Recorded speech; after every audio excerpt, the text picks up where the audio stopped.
Around 15 minutes after this surveillance footage was recorded, XXXTentacion was shot and killed right at the front of this very same motorcycle store. Several gunshots, possibly drive-by. Witness advised a black Dodge Journey.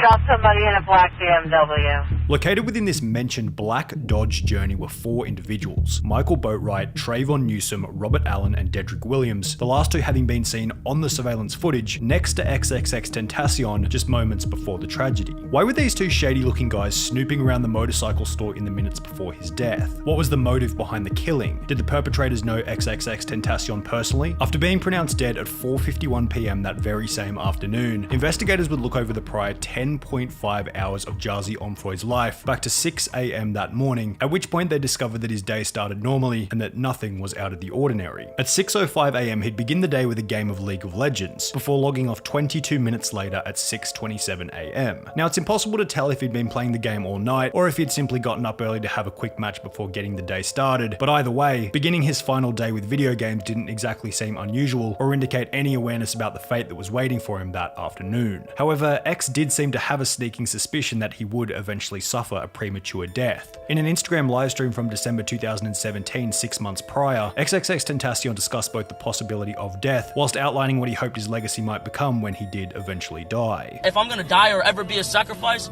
I want to make sure that my life made at least 5 million kids happy, or they found some sort of answers or resolve in my life. In the weeks and months that followed this Instagram livestream, X had both increased his security and vowed to never leave his house alone, which would be discussed by a friend and producer ZX Flow, who stated, "He did not travel alone. He never traveled alone. He knew that he has enemies, obviously. He would not go places alone. I know there were people who were very jealous and envious of him. He came from an area where not a lot of people make it out."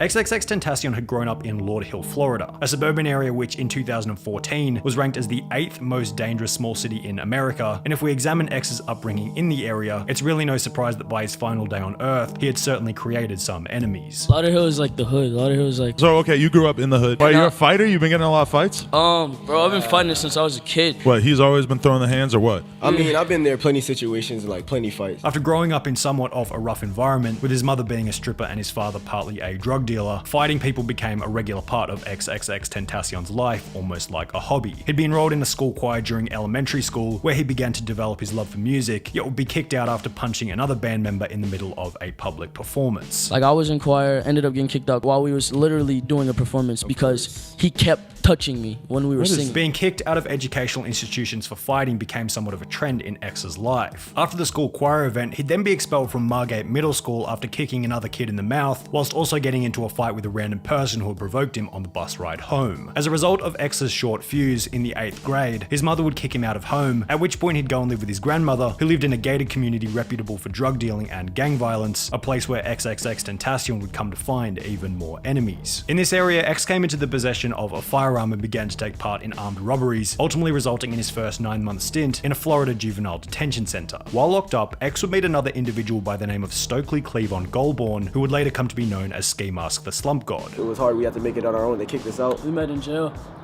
Having come from the same county, X and Ski Mask decided that after leaving prison, they'd meet up to continue their life of crime together. However, after noticing that they both had a mutual interest in freestyle rapping, they would instead leave prison, purchase a Blue Snowball microphone, and enter a substantially safer business: music.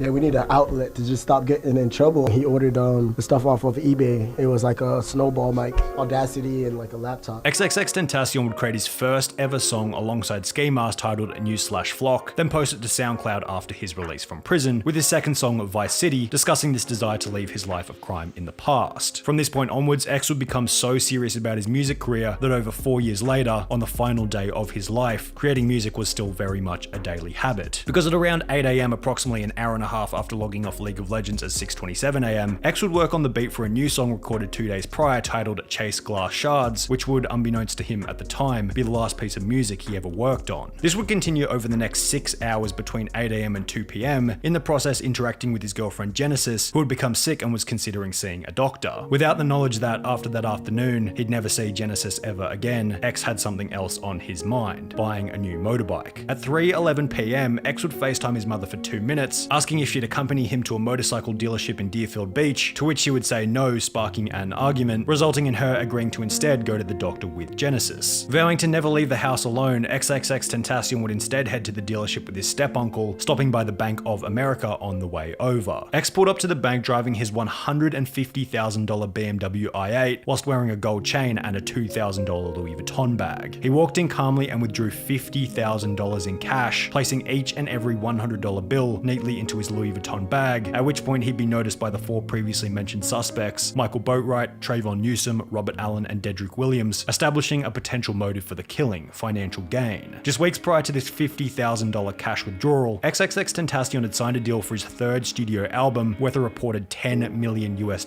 However, landing such a lucrative deal was no walk in the park. Continuing on from where we left off earlier, after releasing Vice City in 2014, rapping about his desire to leave his life of crime in the past, X continued to release music, yet failed to achieve any success in the beginning. Having no following whilst being fresh out of prison led X to take on a 9-to-5 day job, working as an over-the-phone electricity salesman. I only done one job and I was a sales broker because I knew how to run my mouth. Electricity salesman. Hello, my name is Jose Onfoy from Energy Solutions. How are you doing today? Around a year and a half later, on the 30th of December 2015, XXXTentacion would drop one of his now most infamous songs titled Look At Me. The track would come to be known as a sleeper hit, laying dormant for over a year before exploding in early 2017. However, in the process, X began to build a cult following of incredibly loyal supporters for his unique sound and style. XXXTentacion. I wanted to ask you about him. Now he's still growing, and he's very young, and as every artist, is growing. But when he speaks, you can tell he's actually an intelligent individual. He's not a dumbass dude, and I think he actually has a message. So by early 2016, around 2 years after beginning his music career, he had achieved 18,500 followers on SoundCloud, yet had become one of the most highly requested rappers to be interviewed on Adam 22's No Jumper podcast. Like, I have a cult fan base. I don't have like a weak ass fan base. Like, You have a crazy ass following on social media and stuff, and like, it's not like necessarily the craziest like numbers, like 10,000 or whatever. Or how many are you on SoundCloud? SoundCloud, I'm at 18.5. Just the number of people who have asked me to interview you is insane. Like, considering that you're like an underground artist, like the number of tweets I had to read about you, man. However, XXXTentacion was unable to stay out of trouble with the law, and only 3 months after the previously shown interview, would be jailed once again for robbery and assault with a deadly weapon. After posting his bail set at $10,000, he'd be released. However, only 3 months after that, he'd be arrested once again after being accused of domestic violence against his girlfriend at the time. The interesting thing about rappers, however, is that criminal charges and prison sentences are often glorified by their fans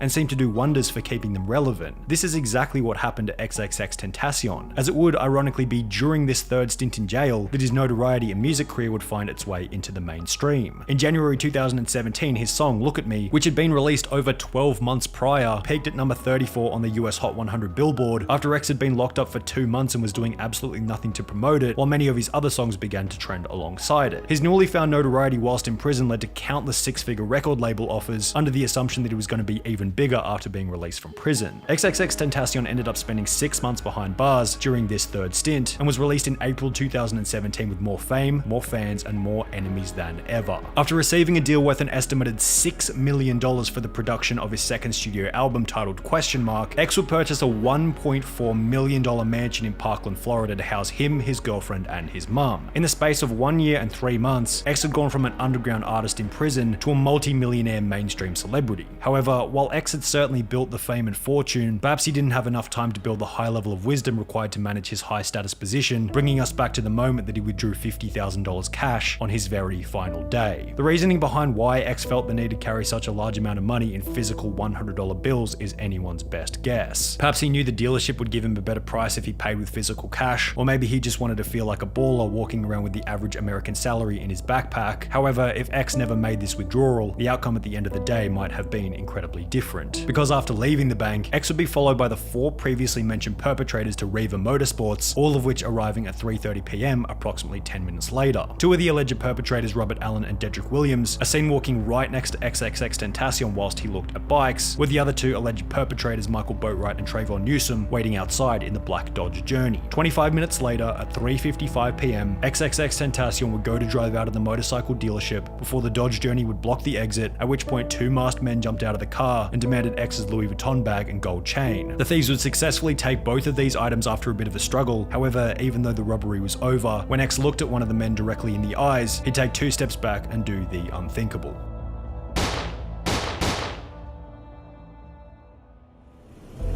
Rutabe, this is something that has really stunned fans of XXXTentacion, a rising star here in South Florida. Fans began to gather here right after learning about the shooting that claimed his life. They just held a moment of silence, but they've been here listening to his music, praying, and lighting candles in his memory. Disgustingly, in the hours after X's death, Dedrick Williams, one of the suspects, would record a video of himself happily dancing around with a bunch of $100 bills, also spending $800 on designer clothes at a Fort Lauderdale store the day after the killing. Similarly, police would find a $400 receipt for clothing and shoes in a garbage can at Michael Boatwright's house, purchased 13 days after X's death. However, while these complete and utter scumbags were living it up on their newly found unearned fortune, X's music career was having its own after-death explosion. When he passed, bro, I went up 1 million followers. General, anything that had to do with him went up. I mean, yeah, it's weird to see like his Instagram followers doubled when he passed. He went from like 7 to 14. Like, it's just crazy to see how people react when somebody passes. As mentioned in an article written by Hypebeast, sales of his first studio album 17 jumped up 9,000%, while his sophomore project released back in March saw a staggering 41,306% spike in less than 24 hours after his tragic death. Similarly, his average monthly YouTube music viewership jumped from 150 million per month to 400 million per month following his death, giving him a permanent increase in the value of his music as an offset to his passing. It was kind of like karma, a superstition that X certainly believed in. I believe in past lives and future lives.